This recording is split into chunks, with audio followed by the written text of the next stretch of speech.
College के 6 दोस्त, एक जंगल सफारी का प्लान और एक सफर जो अचानक एक भयानक मोड़ ले लेता है। आज हम जिम कॉर्बेट की उसी सच्ची घटना की कहानी सुनाने जा रहे हैं जिसकी शुरुआत एक रोमांचक रोड ट्रिप से हुई थी और जिसका अंत एक ऐसे अनुभव पर हुआ जिसकी किसी ने कल्पना भी नहीं की थी। कभी सोचा है कि एक गलत मोड़, सिर्फ एक गलत मोड़ का अंजाम क्या हो सकता है? यह सवाल सुनने में तो बहुत छोटा लगता है, लेकिन उन दोस्तों के लिए इसका जवाब उनकी जिंदगी का सबसे डरावना सच बन गया। तो चलिए कहानी की शुरुआत करते हैं। पहला हिस्सा, एक सफर का गलत मोड़। तो बात है मई 2022 की। सेमेस्टर ब्रेक अभी अभी शुरू हुआ था। 6 दोस्त निखिल, आयुष, डेजी, रिया, अर्नव और श्रेया ने जिम कॉर्बेट नेशनल पार्क जाने का एक एक्साइटिंग प्लान बनाया। शाम 5 बजे वो दिल्ली से अपनी एसयूवी में निकल पड़े। सब कुछ एकदम परफेक्ट था प्लान के मुताबिक। रात 9 बजे के करीब वो अपने रिजॉर्ट से बस 40 किलोमीटर पहले एक ढाबे पर डिनर के लिए रुके, बिल्कुल किसी नॉर्मल रोड ट्रिप की तरह। लेकिन ये नॉर्मल शुरुआत ज्यादा देर तक नॉर्मल रहने वाली नहीं थी। और यहीं पर कहानी में आता है वो ट्विस्ट। अर्नव, जो गाड़ी चला रहा था, उसे चाहिए था थोड़ा थ्रिल, थोड़ा एडवेंचर। उसने सबको मनाया कि चलो इस कच्चे रास्ते से चलते हैं, शॉर्टकट है। जो उस वक्त एक मजेदार ऑफ रोड एडवेंचर लग रहा था, वो असल में उनकी जिंदगी की सबसे बड़ी गलती बनने वाला था। और इसी गलती के साथ हम पहुंचते हैं कहानी के दूसरे हिस्से में, अंधेरे में फंसे। यहां से सब कुछ बिखरना शुरू हो जाता है। उन्होंने सोचा चलो छोड़ो, वापस हाईवे पर चलते हैं। और जैसे ही उन्होंने यू टर्न लिया, मुश्किल से 50 मीटर ही चले होंगे कि खट, उनकी एसयूवी अचानक बंद पड़ गई। बस यूं ही, कोई वार्निंग नहीं, कुछ नहीं। उन्हें समझ ही नहीं आया कि आखिर हुआ क्या। अब जरा सिचुएशन को समझिए। गाड़ी स्टार्ट नहीं हो रही, किसी के भी फोन में एक डंडी नेटवर्क नहीं, चारों तरफ सिर्फ घना, डरावना, काला जंगल। और गाड़ी से बाहर निकलना मतलब जंगली जानवरों को दावत देना। तो उनके पास एक ही ऑप्शन था, रात भर उसी अंधेरी गाड़ी में इंतजार करना। अब कहानी उस हिस्से में दाखिल होती है जहां से चीजें सिर्फ अजीब नहीं बल्कि बहुत डरावनी होने लगती हैं। तीसरा हिस्सा, पेड़ पर वो नजारा। रात के लगभग 2 बज रहे थे, सब लोग ऊँघ रहे थे, जब अचानक डेजी की चीख से सबकी नींद खुल गई। उसने जो देखा वो किसी और को नहीं दिख रहा था। डेजी को पेड़ की एक डाल पर लाल साड़ी पहने एक औरत दिखाई दी, जिसके सिर से खून बह रहा था। लेकिन जब बाकियों ने देखा तो वहां कुछ नहीं था, सिर्फ एक खाली पेड़। अब डेजी को शांत कराने के लिए निखिल ने वो किया जो शायद किसी को नहीं करना चाहिए था। वो हीरो बनने के चक्कर में गाड़ी से बाहर निकला, उस पेड़ तक गया और जोर से चिल्लाया, देखो यहां कुछ नहीं है।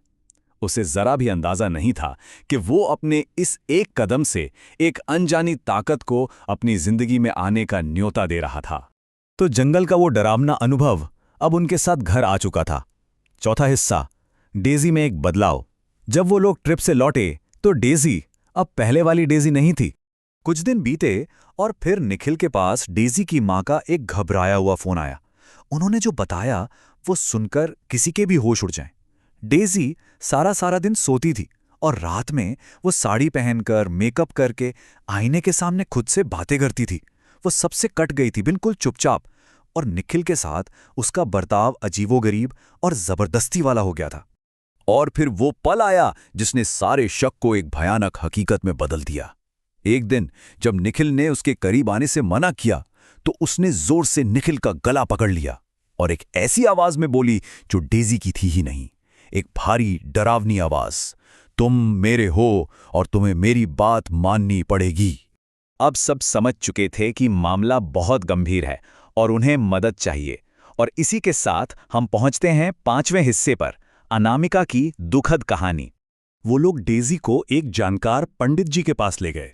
वहां पहुंचते ही जैसे ही पंडित जी ने कुछ मंत्र पढ़ने शुरू किए, डेजी का रूप ही बदल गया। वो अब डेजी थी ही नहीं। पंडित जी ने सीधे सीधे उसके अंदर मौजूद उस शक्ति से बात की और पूछा, कौन हो तुम?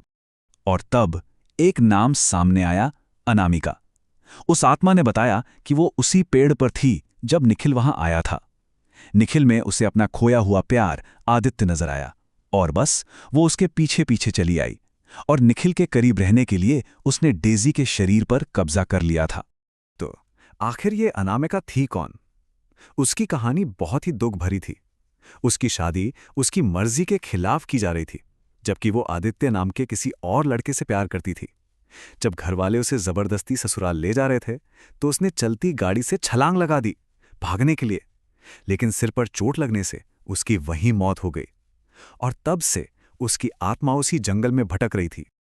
और अब कहानी पहुंचती है अपने आखिरी पड़ाव पर, छठा और अंतिम हिस्सा, मुक्ति। पंडित जी और अनामिका की आत्मा के बीच एक बहुत लंबी और मुश्किल बातचीत चली। वो जाने के लिए तैयार ही नहीं थी, लेकिन आखिर में पंडित जी ने उसे यकीन दिलाया कि अगर वो डीजी का शरीर छोड़ देगी तो वो उसकी आत्मा की शांति के लिए पूजा करेंगे, उसे मुक्ति दिलाएंगे। मुक्ति की ये पूजा पूरे 4 घंटे चली और वो 4 घंटे नर्क जैसे थे। डेजी लगातार चीखती रही, छटपटाती रही, रोती रही और फिर जब सब खत्म हुआ तो वो बेहोश होकर गिर पड़ी। लेकिन अब वो आजाद थी। 1 हफ्ते के अंदर डेजी बिल्कुल ठीक हो गई। उसे उस रात के बाद का कुछ भी याद नहीं था, जो शायद उसके लिए अच्छा ही था। पंडित जी की सलाह पर वो सारे दोस्त उज्जैन गए ताकि भविष्य में उन पर ऐसी कोई मुसीबत दोबारा ना आए। और ये कहानी खत्म होती है पंडित जी के उन शब्दों के साथ जो उन्होंने उन दोस्तों से कहे थे, इस दुनिया में बहुत सी चीजें हैं जो तुम्हारी समझ से परे हैं। दोबारा ऐसी जगहों पर जाने की गलती कभी मत करना।